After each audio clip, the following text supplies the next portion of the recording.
واتبعوا ما تتلو الشياطين على ملك سليمان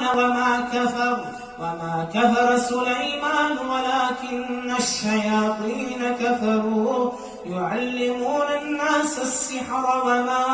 أنزل على الملكين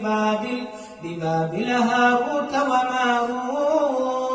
وما يعلمان من أحد حتى يقولا إنما نحن فتنة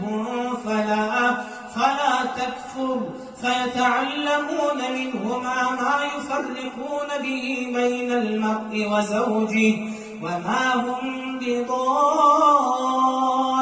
به من أحد إلا بإذن الله ويتعلمون ما يضرهم ولا ينفعهم ولقد علموا لمن اشتراه ما له في الآخرة من خلاق